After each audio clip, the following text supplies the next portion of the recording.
বিনোদিনী দেবী তার দুই বৌমা বিপাশা এবং সঞ্জনাকে দুটো আলাদা রান্নাঘর তৈরি করে দেয়। সঞ্জনার রান্নাঘর তৈরির কাজ কিছুদিন আগেই শেষ হয়, তাই আজকে বিনোদিনী দেবী ঠিক করে সে তার ছোট বৌমা সঞ্জনার হাতের খাবার খাবে। ছোট বৌমা, আজকে তুমি আমার জন্য উচ্ছে দিয়ে ডাল, মুসুর ডালের বড়া, দুধ শুক্তো, একটা মিক্স ভেজ আর আমাদের গাছ থেকে আম পেড়ে এনে আমের চাটনি বানাবে। শাশুড়ি মায়ের কথা শুনে সঞ্জনার মোটেই ভালো লাগে না, কারণ সঞ্জনা ভীষণই কুঁড়ে প্রকৃতির ছিল। এর আগে যখন দুই বৌমার রান্নাঘর একসাথে ছিল তখন সঞ্জনার সঙ্গে বিপাশার খুবই খিটিমিটি লেগেই থাকতো, কারণ সঞ্জনা রান্নাঘরের কোনো কাজকর্ম করতে চাইতো না, বরং সে তার বড় জাকে হুকুম করত, আর সেই সাথে অনেক বেশি করে সে খাবার খেতেও পছন্দ করত। তাই আজকে শাশুড়ি মায়ের মুখে রান্নার হুকুম শুনে সঞ্জনার গায়ে যেন জ্বর আসে। বাপরে বাপ, কত কিছুর হুকুম দিয়ে ফেললো! এই গরমে রান্নাবান্না করা যায় নাকি? না না, কিছুতেই এত রান্নাবান্না করা যাবে না। আমি একটু ঘরে এসিতে শুয়ে সিরিয়াল দেখবো, মাকে কিছু একটা ভুজুং ভাজুং দিতে হবে দেখছি। সঞ্জনা মনে মনে এরকম ভাবার পর তার শাশুড়ি মাকে বলে, মা, আমি তো কালকে পান্তা ভাত করে রেখেছি, লেবু আর লঙ্কা পেঁয়াজ দিয়ে খেয়ে নেব, আপনিও বরং পান্তা ভাতই খেয়ে নেবেন। এই গরমে পান্তা ভাত খাওয়া স্বাস্থ্যের পক্ষে খুব ভালো। অত তরি তরকারি খেলে আপনার কিন্তু এই গরমে শরীর খারাপ করতে পারে। সঞ্জনার কথা শুনে বিপাশা খুব ভালো মতোই সঞ্জনার চাল ধরতে পারে, কিন্তু বিপাশাও ছেড়ে দেওয়ার পাত্রী নয়, কারণ সঞ্জনা বিপাশার নামে অনেক মিথ্যা অপবাদ দিয়ে শাশুড়ি মায়ের কাছ থেকে একটা সুন্দর ঝা চকচকে রান্নাঘর বানিয়ে নেয়। তাই বিপাশার মনে মনে তার ছোট জায়ের উপর খুবই হিংসা হয়। কয়েকদিন আগে তুমি তো আমার সঙ্গে ঝগড়া করে বললে মা যা খেতে চাইবে তুমি তাই রান্না করে খাওয়াবে, সেই জন্যই তো মা তোমাকে একটা আলাদা সুন্দর টাইলস বসিয়ে রান্নাঘর তৈরি করে দিল। তোমার রান্নাঘরে কোনো জিনিসের অভাব নেই, তারপরও তুমি মাকে বলছো এত কিছু রান্না করে দিতে পারবে না। দেখেছেন তো মা, আপনার বড় বৌমার মনে কি হিংসা। আমি তো আপনার ভালোর কথা ভেবে পান্তা ভাত খেতে বললাম, পান্তা ভাত খেলে শরীর ভালো থাকবে, এই গরমে শরীর ঠান্ডা থাকবে। আপনি তো হাই প্রেশারের রোগী, সেই জন্যই আমি এরকম বলছি। থাক বাবা, আমি তোমাদের কথা বুঝতে পেরেছি, এখন আর এই নিয়ে ঝামেলা করো না। তোমাদের ঝামেলার জন্যই তো আলাদা করে একটা রান্নাঘর বানিয়ে দিয়েছি। ঠিক আছে ছোট বৌমা, তুমি যখন আমাকে পান্তা ভাত দিতে চাইছো আমি পান্তা ভাতই খেয়ে নেব। কিন্তু তা কি করে হয় মা? আপনি মুখ ফুটে তেতো ডাল, সবজি, চাটনি খেতে চেয়েছেন, আর শেষে কিনা আপনি পান্তা ভাত খেয়ে থাকবেন। আপনাকে চিন্তা করতে হবে না, আমি আপনাকে রান্না করে খাওয়াবো। এমনিতেও ডাল আর সবজি পান্তা ভাতের থেকে অনেক উপকারী। এই বলে বিপাশা রান্না বান্না করতে চলে যায়। কিন্তু অন্যদিকে সঞ্জনা নিজের ঘরে গিয়ে এসি চালিয়ে ঘুমিয়ে পড়ে। এদিকে বিপাশা নিজের রান্নাঘরে গরমের মধ্যে রান্না বান্না করতে থাকে। যেহেতু বিপাশার রান্নাঘরটা অনেক দিনের পুরানো ছিল, তাই তার রান্নাঘরে চিমনি কিংবা অ্যাডজাস্ট ফ্যান কিছুই ছিল না। তবে সঞ্জনার রান্নাঘরে নতুন সমস্ত কিছুরই ব্যবস্থা করা হয়, আর বিপাশাকে সেই পুরানো রান্নাঘরে এখনো গরমের মধ্যে কষ্ট করে রান্না করতে হয়। দেখতে দেখতে এভাবেই কিছুক্ষণ কেটে যায়। এরই মধ্যে বিনোদিনী দেবীর মেয়ে বাপের বাড়িতে এসে উপস্থিত হয়। কি গো মা, কোথায় গেলে তোমরা সবাই? এই গরমে কেমন আছো? আমি ভাবলাম এই পচা গরমে শ্বশুর বাড়িতে থেকে লাভ নেই, একটু বাপের বাড়ি থেকে ঘুরে যাই, তোমাদের দেখলেও মন ভালো হয়ে যায়। তা বৌদিরা সবাই কোথায়? তা ভালোই করেছিস, আমিও অনেকদিন ধরে ভাবছিলাম তুই এখানে বেড়াতে আসলে ভালো হতো। তোর ছোট বৌদি মহারানী এখন তো ঘুমাচ্ছে, বড় বৌদি এখন রান্না করছে। সে কি, এই তো তুমি ছোট বৌদিকে 2 লক্ষ টাকা দিয়ে রান্নাঘর তৈরি করে দিলে, কিচেনের সমস্ত অ্যাপ্লায়েন্স গুলো কিনে দিলে, তাহলে ছোট বৌদি কেন রান্না বান্না করছে না? আমি যে তোমাকে বলেছিলাম তুমি এবার থেকে 1 বছর ছোট বৌদির কাছে খাবে। তোর ছোট বৌদি রান্না বান্না করতেই চাইছে না, আমাকে আলাদা রান্নাঘর তৈরি করার আগে খুব বলেছিল ও নাকি আমাকে রান্না বান্না করে খেতে দেবে। যেই না রান্নাঘরের কাজটা শেষ হয়েছে অমনি দেখছি বাহানা দিচ্ছে। এখন কিছু বলতে গেলেই তো আবার 2 বউয়ের মধ্যে ঝগড়া লেগে যাবে।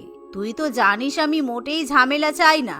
ঠিক এমন সময় সঞ্জনার ঘুম ভেঙে যায়, আর সে বাইরে বেরিয়ে তার শাশুড়ি মা এবং ননদকে তার নামে নিন্দামন্দ করতে শোনে। বাহ, মেয়ের কাছে আমার নামে নিন্দা শুরু হয়ে গেল।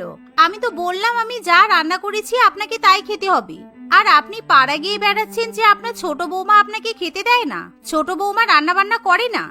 আচ্ছা বৌদি, পান্তা ভাতটাকে কোনো রান্না বলে শুনি? ওই দেখো বড় বৌদি আবার খাবার আনছে, খাবারগুলোর দিকে তাকিয়ে দেখো, এগুলোকেই রান্না বান্না বলে। আর মা তো আমার কাছে কোনো নিন্দা করেনি, মা তো তোমার নামে সমস্ত সত্যি কথাই বলেছে। এই শোনো, তুমি একদম আমাকে শেখাতে এসো না, তুমি কি মতলবে এসেছো আমি জানি না। তোমার শ্বশুর বাড়িতে তো এসি নেই, সেই জন্য এখানে থাকতে এসেছো। পালিয়ে বিয়ে করেছো, এখন মুখ ফুটে কিছু বলতে পারছো না, তাই তো প্রত্যেকবার গরম পড়লেই আমাদের বাড়িতে এসে থেকে যাও। ছোট বৌদির মুখে এরকম কথা শুনে পারমিতার ভীষণই খারাপ লাগে। শোনো সঞ্জনা, এটা তোমার একার বাড়ি নয়, এটা পারমিতারও বাড়ি, তাই পারমিতা যখন ইচ্ছা হবে ও এখানে এসে থাকতে পারে। পারমিতা, তুমি ওর কথা বাদ দাও তো, আমি রান্না বান্না করেছি, তুমি আমার হাতে খেয়ে নাও। বিপাশার কথা শুনে সঞ্জনা রেগে নিজের ঘরে চলে যায়। এদিকে বিপাশা তার শাশুড়িমা এবং ননদের সঙ্গে জমিয়ে খাওয়া দাওয়া করে, কিন্তু কিছুক্ষণের মধ্যেই সঞ্জনার ভীষণই খিদে পেয়ে যায়। সে যখন রান্নাঘরে পান্তা ভাত খেতে যায়, তখন তার মনে পড়ে গতকাল রাত্রিবেলাতে সে পান্তা ভাতটা ফ্রিজে রাখতেই ভুলে যায়। তাই সেই পান্তা ভাত পুরোটাই গলে একেবারে টক হয়ে যায়, যা দেখে পারমিতা অনলাইনে বিরিয়ানি অর্ডার করে। সঞ্জনা, তুমি যখন নিজের জন্য বিরিয়ানি অর্ডার করলে, তাহলে পারমিতার জন্য তো একটা বিরিয়ানি অর্ডার করতে পারতে। ও আমাদের বাড়িতে কয়েকদিনের জন্য এসেছে, ওকে তো একটু ভালো মন্দ খাওয়াতে হবে। ও মা, সে কি, আমি কেন ওর জন্য বিরিয়ানি অর্ডার করব? তুমি তো অনেক ভালো হেলদি বিরিয়ানি রান্না করতে পারো, এমনিতেও বাইরের খাবার দাবার এই গরমে খাওয়া মোটেই ভালো নয়, তুমি বরং পারমিতার জন্য বিরিয়ানি রান্না করে দাও। এই বলে সঞ্জনা নিজের ঘরে চলে যায়। এদিকে বিপাশা অন্য কোনো উপায় না পেয়ে তার ননদের রাতের খাবার হিসেবে গরমের মধ্যে কষ্ট করে আবার মাটন বিরিয়ানি রান্না করে। সন্ধ্যাবেলা সঞ্জনার স্বামী পার্থ যখন অফিস থেকে ফিরে আসে, উফ, আজকে যা গরম পড়ছে। সঞ্জনা, তুমি একটু আমাকে শরবত এনে দাও না, আমার ভীষণ গরম লাগছে। আর আজকে কিন্তু শুধু ডাল আর সবজি দিয়ে ভাত খাবো, আর অন্য কোনো কিছু ভাজাভুজি আনতে হবে না, বুঝেছো? উফ, আমার খুব ঘুম পাচ্ছে, ফ্রিজে বিরিয়ানিটা রেখে দিয়েছি। আজকে ভেবেছিলাম পান্তা ভাত খাবো, কিন্তু পান্তা ভাতটা খারাপ হয়ে গেছে, তাই তুমি ওই বিরিয়ানিটা গরম করে খেয়ে নিও। সঞ্জনার কথা শুনে পার্থ নতুন রান্নাঘরে গিয়ে ফ্রিজ খুলে দেখে সেখানে ঠান্ডা বিরিয়ানি এবং এক বোতল ঠান্ডা জল পড়ে আছে। পার্থর কাছে কোনো উপায় থাকে না, সে ঠান্ডা বিরিয়ানি নিয়েই খেতে শুরু করে, কিন্তু পার্থর ওরকম ঠান্ডা ঠান্ডা চিপ বিরিয়ানি খেতে একদমই ভালো লাগে না। ঠিক এমন সময় পার্থ মাটন বিরিয়ানির সুগন্ধ পায়। বৌদি, তুমি আজকে বিরিয়ানি রান্না করেছো নাকি? তোমার রান্নাঘর থেকে তো দারুণ গন্ধ বেরোচ্ছে। কতদিন তোমার হাতের বিরিয়ানি খাওয়া হয় না, আমাকেও তো এক প্লেট বিরিয়ানি দিতে পারো বলো। ওমা, সে কি, আমি তো তোমাকে বিরিয়ানি দিতাম, আসলে আমি অয়েল ফ্রি বিরিয়ানি রান্না করছি। আর সঞ্জনাও তো একটু আগে অনলাইন থেকে বিরিয়ানি অর্ডার করলো, তাই আমি আর বিরিয়ানি দিতে সাহস করলাম না, আমি ভেবেছিলাম রাত্রিবেলা দেব। তোমার বউ যা ঝগড়া করে। বাদ দাও তো ওর কথা, ওই ফ্রিজে রাখা ঠান্ডা বিরিয়ানি আমাকে খেতে দিয়েছে, আমার তো খেতে একটু ভালো লাগছে না। তুমি কত ভালো বৌদি, কত ভালো ভালো রান্না করো, আর আমার বউটা শুধু সারাদিন শুয়ে বসে থাকে। পার্থর কথা শুনে বিপাশার খুব খারাপ লাগে, তাই বিপাশা পার্থকে অয়েল ফ্রি বিরিয়ানি, কাঁচা আমের শরবত খেতে দেয়। সেই খাবারগুলো খাওয়ার পর পার্থ খুবই প্রশংসা করে। পার্থ, তুমি বরং একটা কাজ করো, রাত্রিবেলা আমার ঘরে খেয়ে যেও। মহারানী তো রাত্রিবেলাও মনে হচ্ছে না কিছু রান্না করবে। এমন কথা শুনে পার্থ খুবই খুশি হয়। দেখতে দেখতে এভাবেই রাত হয়ে আসে। রাত্রিবেলা সঞ্জনা যখন ঘুম থেকে ওঠে, তখন সে তার স্বামীকে বিপাশার রান্নাঘরে বসে বিরিয়ানি খেতে দেখে। সত্যি মা, তুমি সঞ্জনাকে এত টাকা খরচা করে একটা এত ভালো রান্নাঘর করে দিলে, অথচ সঞ্জনা তো রান্নাঘরে রান্নাই করে না। দেখো তো বৌদি গরমের মধ্যে কত কষ্ট করে রান্নাঘরে রান্না বান্না করছে। বৌদি, তুমি কোনো চিন্তা করো না, পরের মাসে মাহিনা পেলে সবার আগে তোমাকে একটা এসি কিনে দেবো। বাবা, কি বলছো গো? তাহলে কি তোমার বউ আমাকে আস্ত রাখবে? থাক থাক, আমার ওসব কিছু করার দরকার নেই। আমার ইচ্ছা হয়েছে তাই আমি তোমাকে খাওয়াচ্ছি। তোমার যখন ইচ্ছা করবে তুমি আমার রান্নাঘরে এসে খেয়ে যাবে, আমার কোনো আপত্তি নেই। রান্নাঘরের বাইরে থেকে সঞ্জনা সমস্ত কথা শুনতে পায়, তাই তার মনে মনে খুবই খারাপ লাগে। এমনকি সঞ্জনা খুব রেগে যাওয়ায় সে ঠিক করে সে তার বড় জায়ের এমন কোনোভাবে ক্ষতি করবে যাতে তার রান্নাবান্নার কেউ আর কোনো প্রশংসা করতে না পারে। দেখতে দেখতে এভাবে কিছুদিন কেটে যায়। একদিন বিপাশা গরমের মধ্যে রান্নাবান্না করতে করতে বাইরে বেরিয়ে একটু হাওয়া খেতে যায়। এমন সময় সঞ্জনা রান্নাঘরে ঢুকে খাবারের মধ্যে অনেকটা পরিমাণ নুন মিশিয়ে দেয়। দুপুরবেলা খাওয়ার সময়, তুমি মনে হয় আজকে রান্নাতে বেশি করে নুন মিশিয়ে ফেলেছো, আমার তো আবার হাই প্রেশার। আমি এত নুন দেওয়া খাবার খেতে পারবো না। তুমি না হয় আমাকে একটু স্যালাড কেটে দাও, আমি স্যালাড দিয়েই ভাত খেয়ে নেব। আরে মা, আপনি স্যালাড দিয়ে ভাত খাবেন কেন? আমি আপনার জন্য সবজি সিদ্ধ করে এনেছি।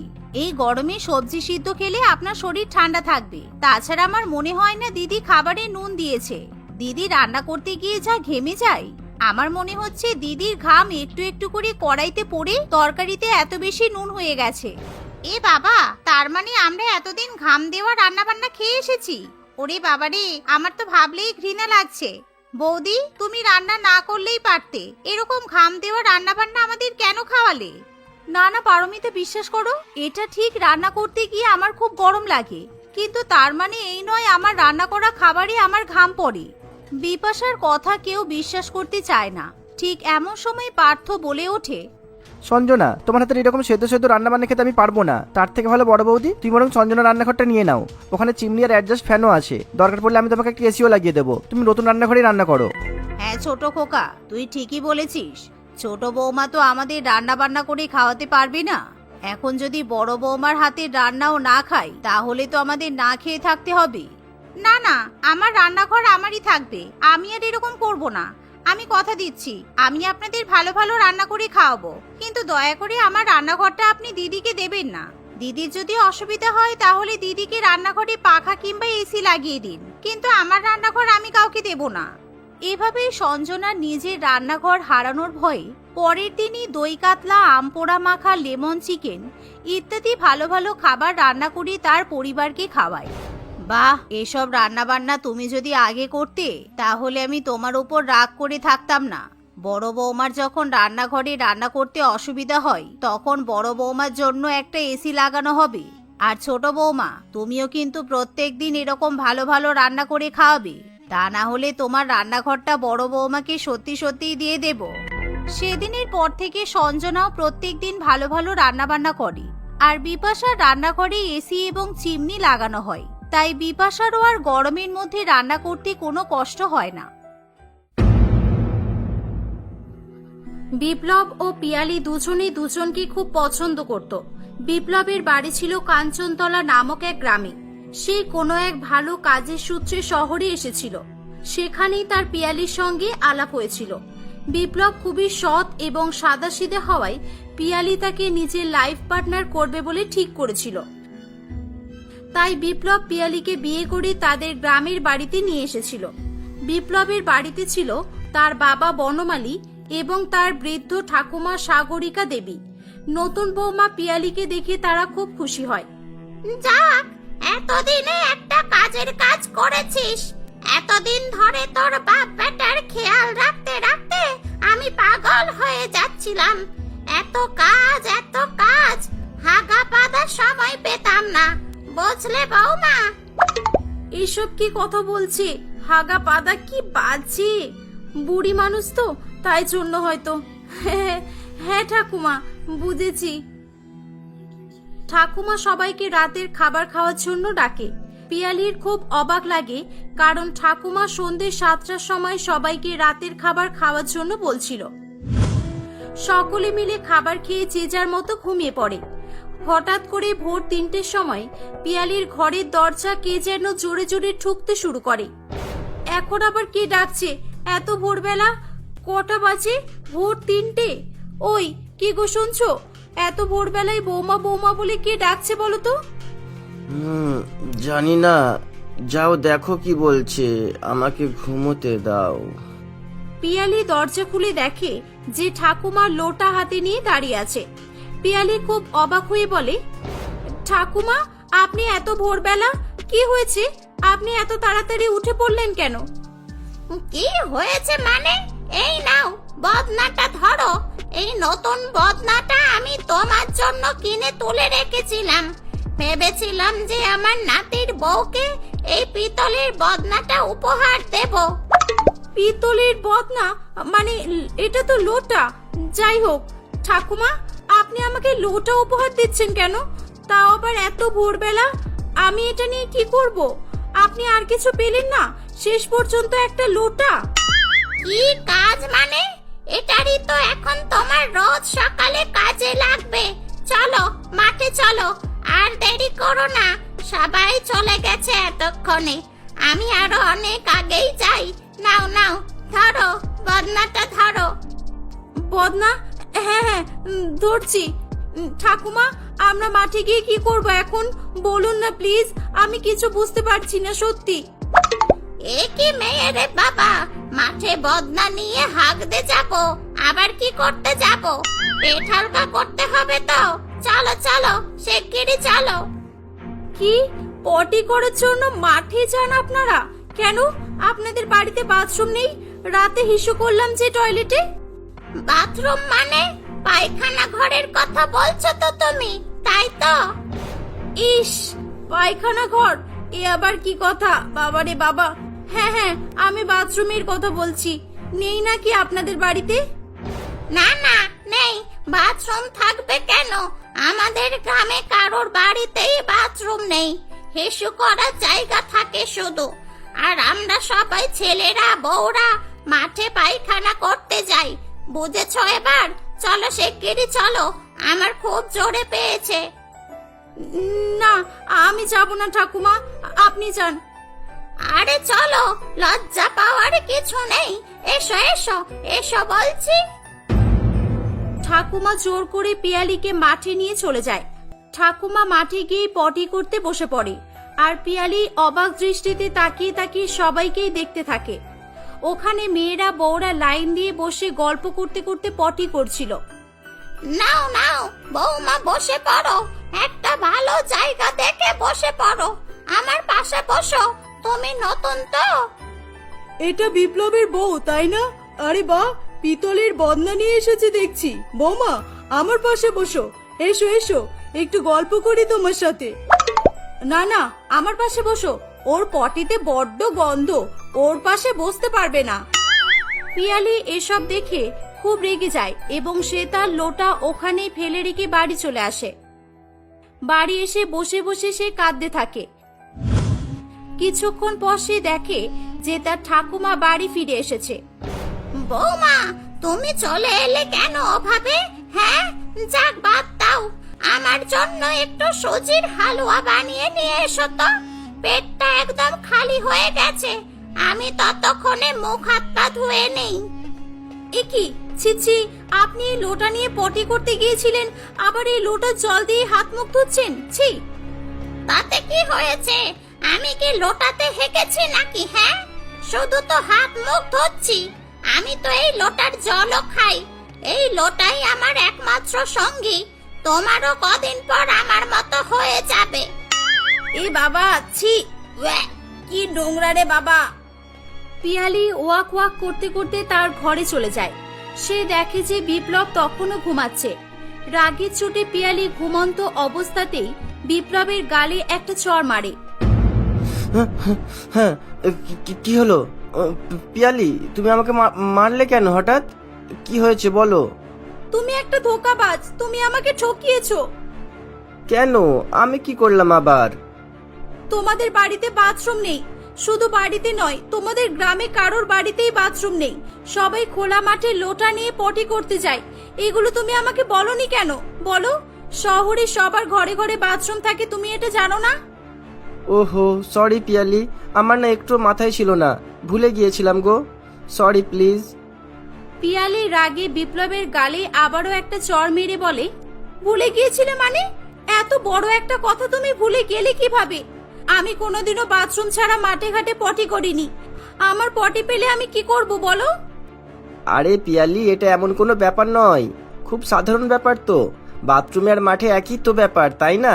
তুমি প্রত্যেকদিন ভোরবেলা করে উঠে ঠাকুমার সাথে মাঠে চলে যাবে, কি আছে? আমাদের গ্রামের সব মেয়েরাই তো যায়।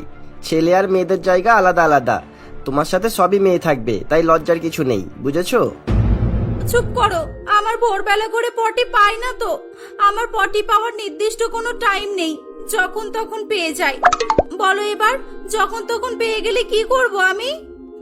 কি আবার করবে? চেপে রাখতে হবে, আর ভোরবেলার জন্য অপেক্ষা করতে হবে। পটি কিভাবে চেপে রাখা যায় তারও অনেক উপায় আছে।